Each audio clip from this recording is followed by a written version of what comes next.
One of the things I don't think people want to admit is that we have undoubtedly had fixed games over the years that we don't know about.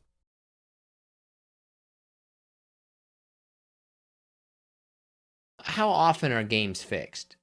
It's not often. I mean, I don't think there's NFL games being fixed regularly or anything.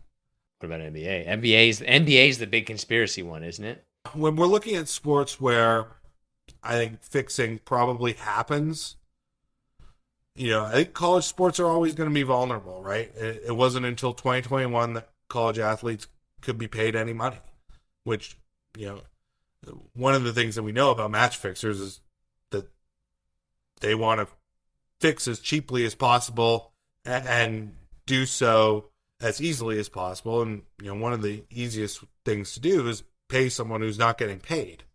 So college sports was historically, I think, the most vulnerable. And certainly the numbers that we see coming out have indicated that, right? Most of our big scandals of fixing in the U.S. have been college sports related. Arizona State basketball, Tulane basketball, Toledo football and basketball. So, I think some of that market has probably been protected through college athletes being able to monetize their NIL rights and stuff. But, that's really, NIL deals are largely concentrated in big dollars in a small handful of athletes. So I still think, where we should be devoting a lot of our attention is to college sports and protecting athletes there. Do you think all the shoes have dropped? No. We have still largely avoided a major scandal. We've had some big ones. We had an Alabama baseball coach who was providing information to someone to bet on games. We had a gambling scandal involving Iowa and Iowa State football. We've had Jonte Porter in the NBA. But we have not had a major scandal yet. One of the things I don't think people want to admit is that we have undoubtedly had fixed games over the years that we don't know about.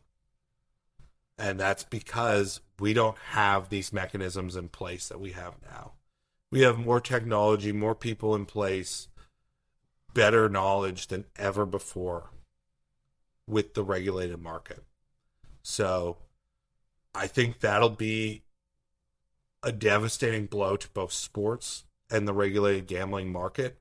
But I do think sort of the regulation and having regulators in place will, in the long run, be better than had we not had them. What do you think would have to happen in order to put it back in the bottle? Maybe a fixed NFL game or a series of fixed NFL games. I think the NFL is really the only sport that could move the needle. Do you think that any societal issues would do it? Or would it just have to be corruption within the sport itself? Sadly, no. I don't think that we have the stakeholder groups representing those societal interests that would move the needle enough.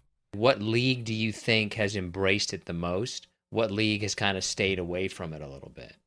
So the NBA is probably the most bullish. The NBA commissioner, Adam Silver, in 2014, wrote an op-ed in the New York Times where he basically said, we should legalize this. It should be noted that he wrote this op-ed while he was suing the state of New Jersey trying to stop them from legalizing it. He wanted a very specific type of regulation. He wanted it his way. Yeah. He did. But he has been very vocal about how he sees the future of NBA basketball. And he has talked about, wanting fans to receive the opportunity to have unique bets in stadium and things like that. So the NBA, by and large, is of the four major professional leagues in the U.S., the biggest embracer of it. The NFL has always been the least bullish on it. And, I think some of that is the NFL has always been the most valuable league. they, as the most valuable, perhaps they have the most to lose from a gambling scandal. And maybe the NFL also knew that it has always been the league that gets bet on the most. So it's always had that out there. I wouldn't say they embrace it now, but they've come along to accept its existence. Thing you can't believe they allow people to bet on.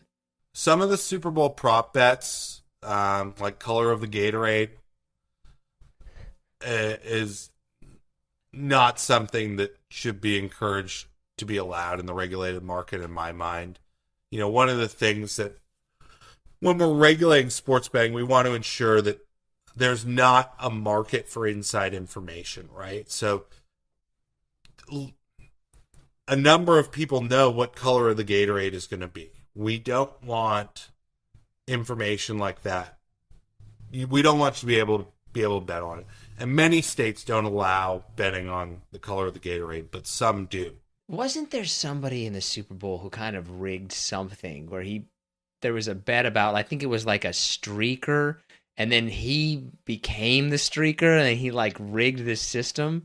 There are certainly stories about this. That perhaps my favorite one, and a good example of why I don't think we should allow these exotic one-off prop bets, is there was a goalie in one of the lower divisions of English soccer, and he was seen eating a pie on the sidelines, like a meat pie. And so some sports book over in England decided to offer a prop bet on whether or not the goalie eats a pie the next game. He found out about it and intentionally ate a pie during the next game. The problem with that is that's essentially match fixing. You are fixing a market because you are predetermining the outcome. Are there that many people gambling? So the amount of money being wagered is in the $100 billion range. That sounds like a ton of money. Is that a ton of money when you look? That's a ton of money being wagered. And I think it's more than a lot of people realized. Is there any statistics in regard to, is this more a lot of people doing it or a relatively smaller number of people now doing it a lot? It's both. We have a lot of people doing it, and we have a small number of people doing it a lot.